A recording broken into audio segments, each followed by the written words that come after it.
Hello everyone, Running Rabbits here, and today I am drawing that Poppy, the internet sensation or phenomena or music star, whatever you want to refer to her as. I've liked Poppy's music for a little while now. I'm not that big of a fan of her YouTube videos, but I really do like her music quite a bit, and I like her whole aesthetic, so I wanted to take a shot and draw her.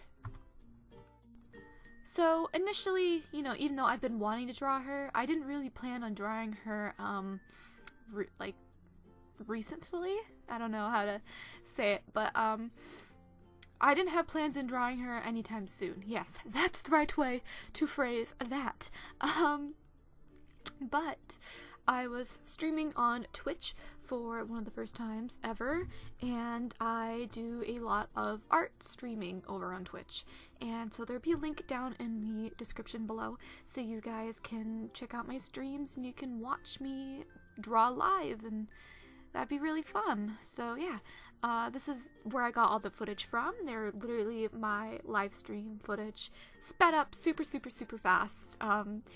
And yeah, so I came up with this idea kind of under pressure, trying to come up with something to draw real quick, and I was like, you know what, I've been listening to Poppy a lot lately, why not just give it a shot, try to draw her. I mean, I know it's not gonna end up looking a lot like her, but it's worth just making the attempt, right?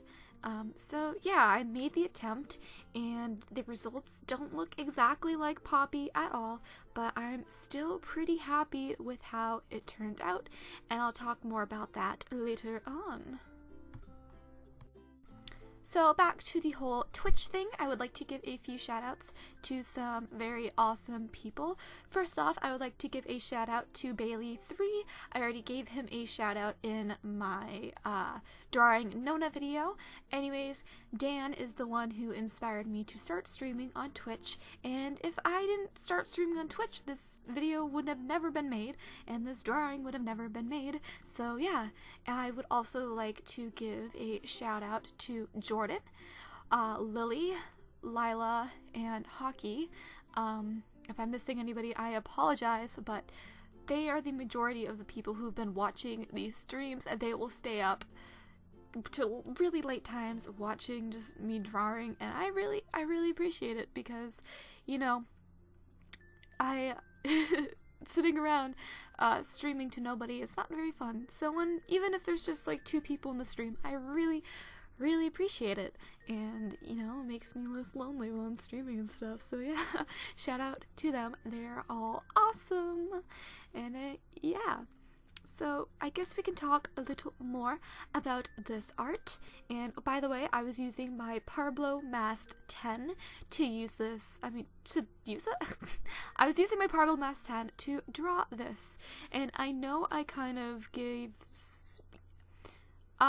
I criticized it in my review, but I was just criticizing the setup. It's pain in the butt to set this tablet up. It was so frustrating. But now that I actually have it all set up, I don't have to worry about all that configuring anymore. And now that I've gotten used to the cruiser showing up beneath your pen nib, a little weird. I barely even notice that anymore, honestly, and it makes drawing so much easier. Like, I love using this tablet.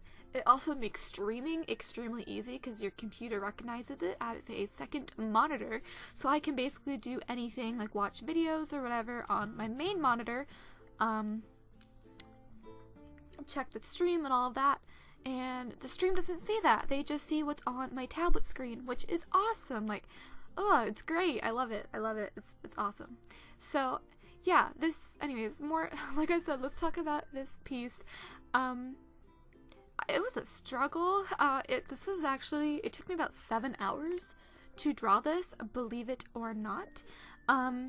Originally I wanted to try to just draw her in kind of my own art style, like this kind of like cartoony kind of style, whatever, not really realistic at all. And then the more I drew, I was kind of I noticed I was just trying to make it look more and more like her, so it ended up being kind of a semi-realism, which I do not do at all. I'm not a realism person or a semi-realism person. I guess my style is more heavily influenced by anime, but it's not quite anime either. Like, I don't know what you would call it. But yeah, so I'm not a realism person. And so just the fact that I attempted to try to do something even semi-realism, I think, is a win in my book, and I'm improving, I believe, just because I'm stepping out of my comfort zone. I knew from the very start it wasn't going to look exactly how I wanted it to, but I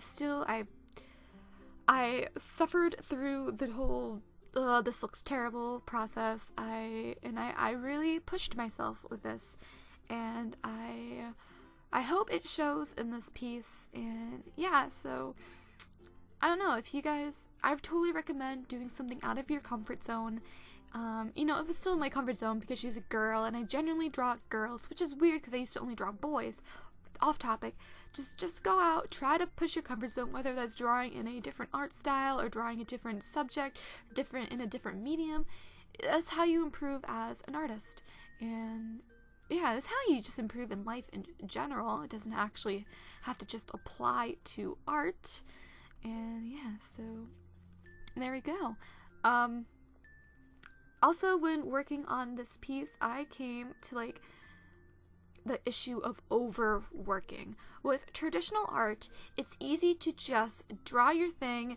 If you're not doing it in all pencil, you make a mistake. It's like, you get mad at yourself for making that mistake, but you can't dwell on it for very long.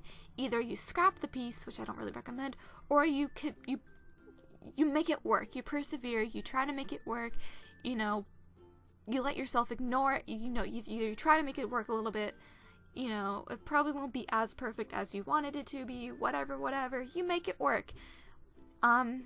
With digital art, you can nitpick every little thing. There's really no consequences. If you really mess up, you can go back, you can shift things, you can morph things, you can do all these different layers, you can delete layers, whatever. So it's easy to get lost into the whole, I need to fix everything and I need to make everything look perfect because I can. And I really struggled with that in this piece because I kept trying so hard to make it look like my reference image, and that just wasn't going to happen. And yes, I just wanted to improve the piece, but it just got to a point where it's like, I need to just not give up, but I need to learn how to I need to learn when to stop. You know what I mean? Yeah, I could have continued working on this piece, and I could have continued trying to refine it and going nuts over the proportions and the angles and her chin and the shading and the nose and this and that, blah blah blah blah. But why? I'm not a professional artist, this is just for fun. It should just be for fun, I already knew it wasn't gonna look exactly like her, and it was just, like I said, it's just a piece for fun. It doesn't have to look exactly like her, I do think I captured the essence of her, even if it doesn't look exactly like her, and that's okay. So I just need to learn how to not get so caught up on the whole, if I can, I can fix it, so I will, because you don't have to fix everything. And yeah, so, because I don't even know. Am I making any sense? I don't know. So, yeah. Can you guys tell that in my original videos, I would get so hung up on the commentary part, it would take me forever to record, and if I would mess up or repeat something or not say something exactly how I wanted it to, I would stop the recording, I would delete that segment, I would redo it, and it would take forever. And now I'm just kind of like, I'll just stumble on my words and continue on and yada yada yada. Do you prefer it like this? Do you prefer? Oh, excuse me, I think I burped. Sorry. Do you guys prefer this more realistic approach. I don't know, just me talking like one straight way, you know, hear my mess ups and all of that, or do you guys prefer when I have these like cut clean commentary, like, you know, what I said is what I meant to say and how is what I meant to say and how I meant to say it, or you know what I mean, I hope. So yeah. Oh, by the way, at this point, I took the eyes from the reference image and I put it over my drawing, and I was gonna be like, oh, this looks so weird, and then I realized the eyes from the reference image on my drawing looked so much better than the actual eyes I drew. So then that's when I decided I'm gonna redraw these eyes, and so I used a little reference, brought them up and close, and I just really tried to make those eyes look more like her actual eyes, and I think I did do a pretty good job on fixing the eyes. I do think the new eyes were definitely much better than the original eyes that I drew. It's late right now, I don't even know. I'm a little loopy right now. Anyways, I hope you guys enjoyed this video. Leave a comment, a like, and a subscribe if you did. Enjoy the rest of the video, there's not much, and I hope you all have a great day, and I'll see you all in my next video. Bye! Is that too cheerful of a bye?